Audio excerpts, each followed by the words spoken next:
ওম শান্তি। 21শে সেপ্টেম্বর 2024 প্রাতঃমুরলি বাপদাদা মধুবন। মিষ্টি বাচ্চারা, বাবা কল্প কল্প এসে বাচ্চাদের অর্থাৎ তোমাদের নিজের পরিচয় দেন। তোমাদেরও সবাইকে বাবা যথার্থ পরিচয় দিতে হবে। প্রশ্ন: বাচ্চাদের কোন প্রশ্নটি শুনে বাবা আশ্চর্য হয়ে যান? উত্তর: বাচ্চারা বলে, বাবা তোমার পরিচয় দেওয়া খুব মুশকিল, আমরা তোমার পরিচয় দেব কিভাবে? এই প্রশ্ন শুনে বাবার ওয়ান্ডার অনুভব হয়। যখন বাবা তোমাদের নিজের পরিচয় দিয়েছেন তখন তোমরাও অন্যদের দিতে পারো। এতে অসুবিধা হওয়ার কোনো কথা নেই, এ তো খুবই সহজ। আমরা সবাই আত্মারা নিরাকার, তাই আত্মাদের বাবাও নিরাকার হবেন। ওম শান্তি। মিষ্টি মিষ্টি আত্মারূপী বাচ্চারা বোঝে আমরা অসীম জগতের বাবার কাছে বসে আছি।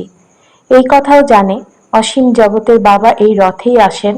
যখন বাপদাদা বলা হয়, এই কথা তো জানা আছে যে শিব বাবা আছেন এবং এই রথেই বসে আছেন। নিজের পরিচয় দিচ্ছেন, বাচ্চারা জানে তিনি হলেন বাবা।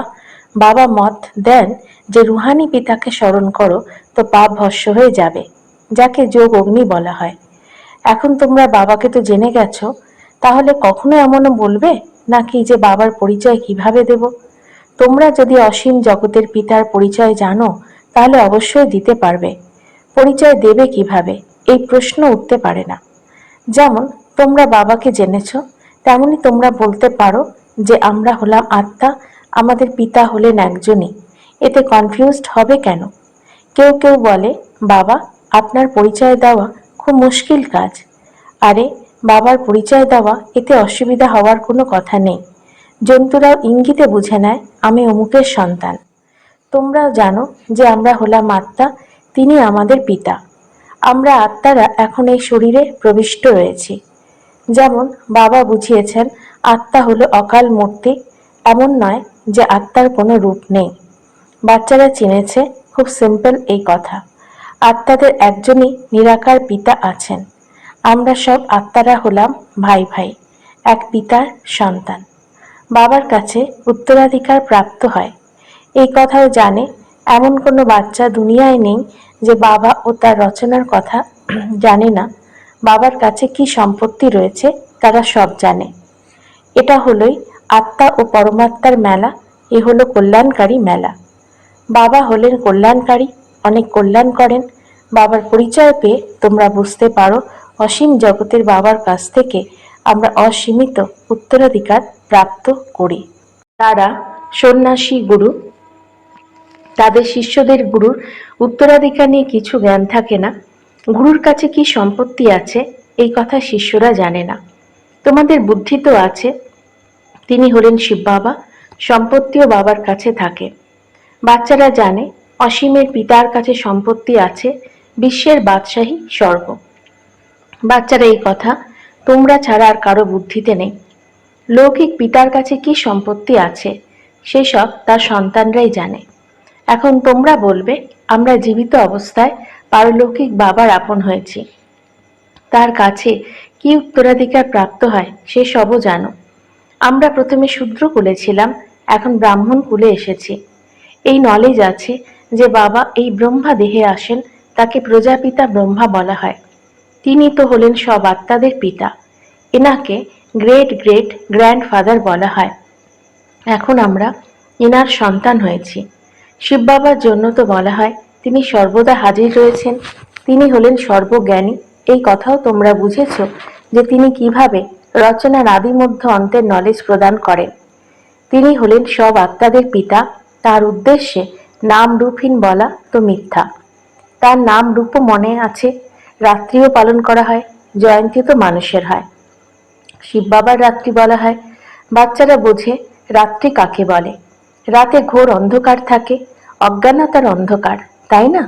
জ্ঞান সূর্য প্রকট হলে অজ্ঞান অন্ধকার বিনাশ হয়। এখনো এই গান গাওয়া হয়, কিন্তু অর্থ কিছু বোঝে না। সূর্য কে, কবে প্রকট হয়েছে কিছুই বোঝে না। বাবা বোঝান জ্ঞান সূর্যকে জ্ঞান সাগরও বলা হয়। অসীম জগতের পিতা হলেন জ্ঞানের সাগর। সন্ন্যাসী গুরু গোসাই ইত্যাদি নিজেদের শাস্ত্রের অথরিটি ভাবে, সেই সব হলো ভক্তি। অনেক বেদ শাস্ত্র ইত্যাদি পড়ে বিদ্বান হয়। অতএব বাবা বসে আত্মারূপী বাচ্চাদের বোঝান একেই বলা হয় আত্মা ও পরমাত্মার মেলা। তোমরা বুঝতে পারো যে বাবা এই রথে উপস্থিত আছেন। এই মিলনকে মেলা বলা হয়। যখন আমরা ঘরে ফিরে যাই সেও হলো মেলা। এখানে বাবা স্বয়ং বসে পড়াচ্ছেন। তিনি হলেন পিতাও টিচারও। এই একটি পয়েন্ট ভালো রীতি ধারণ করো, ভুলে যেও না। এবার বাবা তো হলেন নিরাকার, তার নিজস্ব শরীর নেই, তাই শরীর লোনে নিতে হয়। তাই নিজেই বলেন আমি প্রকৃতির আধার নেই, তা না হলে কথা বলবো কিভাবে? শরীর ব্যতীত তো কথা বলা যাবে না। অতএব বাবা এই শরীরে প্রবেশ করে আসেন, এনার নাম রাখা হয় ব্রহ্মা। আমরাও শূদ্র থেকে ব্রাহ্মণে পরিণত হয়েছি, তো নাম পরিবর্তন হওয়া উচিত। নাম তো তোমাদের রাখা হয়েছিল, কিন্তু তাতেও দেখো এখন অনেকেই নেই, তাই ব্রাহ্মণদের মালা থাকে না।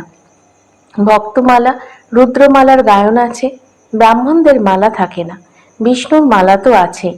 প্রথম নম্বরে মালার দানাকে বলা হবে যুগল, তাই সূক্ষ্ম বতনে যুগল দেখানো হয়েছে। বিষ্ণুর রূপও 4 ভুজাধারী দেখানো হয়, 2টি ভুজ লক্ষ্মীর, 2টি ভুজ নারায়ণের। বাবা বোঝান আমি হলাম ধোপাও, আমি যোগবলের দ্বারা তোমাদের অর্থাৎ আত্মাদের শুদ্ধ করি, তবুও তোমরা বিকারগ্রস্ত হয়ে নিজের শৃঙ্গার নষ্ট করো। বাবা আসেন সবাইকে শুদ্ধ করতে, এসে আত্মাদের শেখান। সুতরাং শেখানোর জন্য অবশ্যই এখানে থাকা উচিত, তাই না? আহ্বান করা হয় এসে পবিত্র করো। কাপড় ময়লা হলে তাকে ধুয়ে পরিষ্কার করা হয়। তোমরাও ডেকে বলো হে পতিত পাবন বাবা, এসে পবিত্র করো। আত্মা পবিত্র হলে তো পবিত্র শরীর প্রাপ্ত হবে। অতএব সর্বপ্রথম মূল কথাই হলো বাবার পরিচয় দেওয়া। বাবার পরিচয় কিভাবে দেবে এই প্রশ্ন তো জিজ্ঞাসা করতে পারো না। তোমাদেরও বাবা পরিচয় দিয়েছেন, তবেই তো তোমরা এসেছো। বাবার কাছে এসেছো। বাবা আছেন কোথায়? এই রথে। এ হলো অকাল তখ্ত। তোমরা আত্মারা হলে অকাল মূর্তি। এ হলো তোমাদের তখ্ত, যার উপরে তোমরা আত্মারা বিরাজমান রয়েছ। ওই অকাল তখ্ত জড়, তাই না? তোমরা জানো আমি অকাল মূর্তি অর্থাৎ নিরাকার, যার কোনো সাকার রূপ নেই। আমি আত্মা অবিনাশী, কখনো তার বিনাশ হতে পারে না। এক শরীর ত্যাগ করে অন্য শরীর ধারণ করি। আমি আত্মা, আমার অবিনাশী পাঠ নির্দিষ্ট আছে। আজ থেকে 5000 বছর পূর্বেও আমাদের এমন পাঠ শুরু হয়েছিল। 1 সম্বত থেকে আমরা এখানে পাঠ প্লে করতে ঘর অর্থাৎ পরম ধাম থেকে আসি।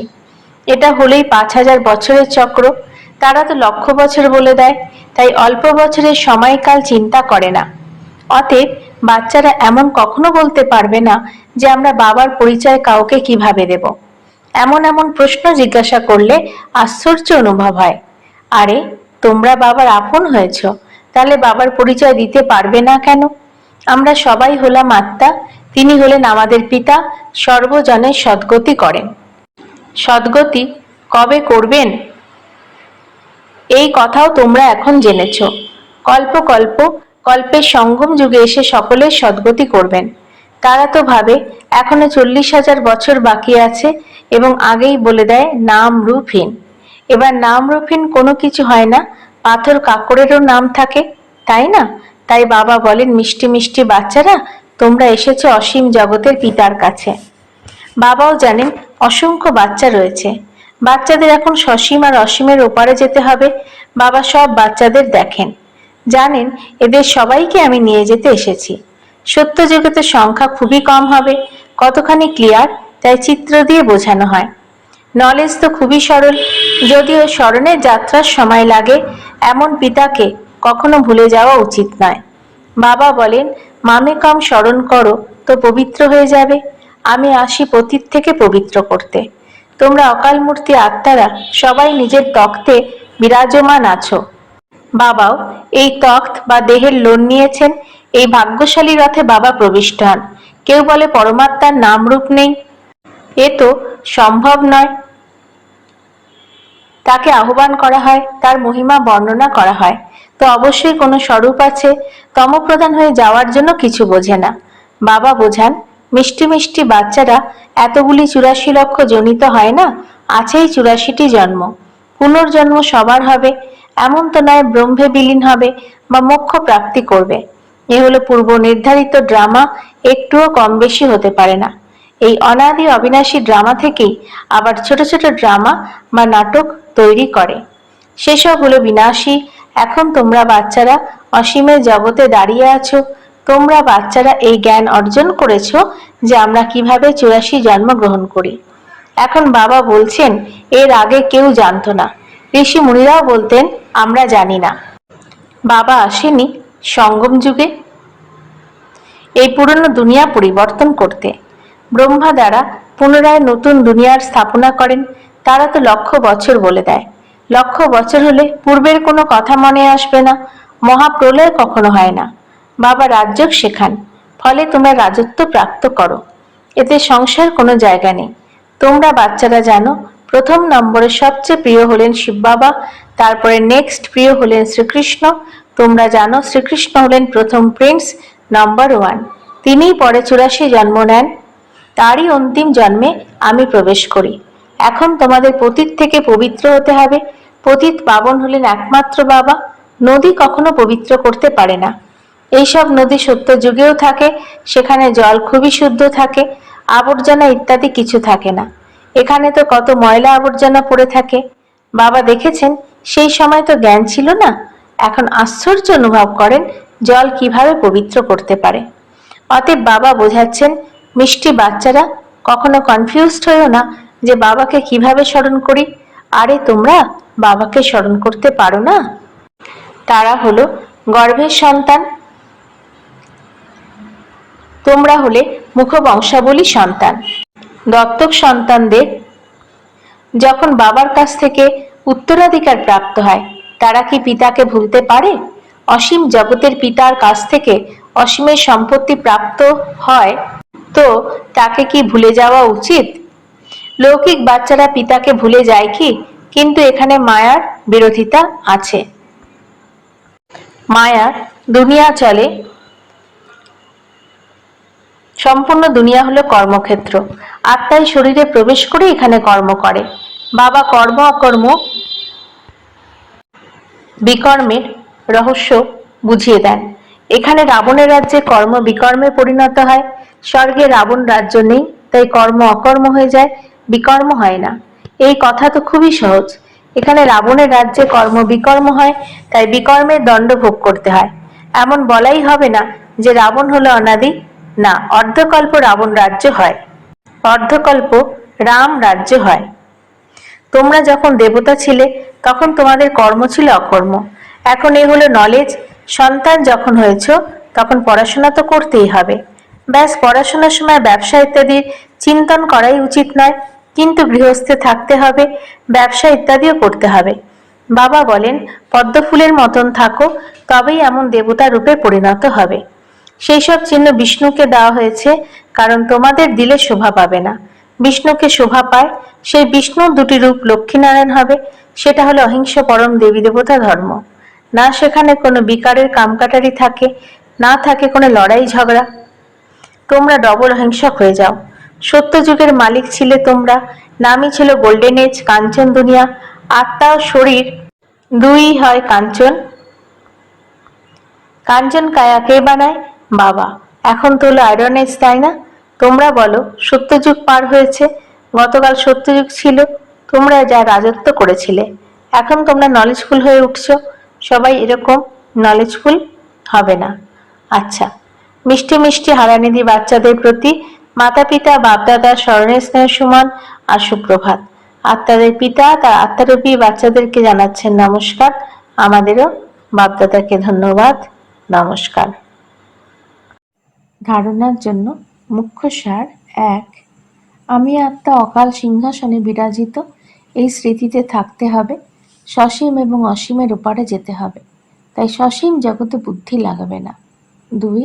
অসীম জগতের বাবার কাছ থেকে অসীম জগতের সম্পত্তি প্রাপ্ত হয়, এই নেশায় থাকতে হবে।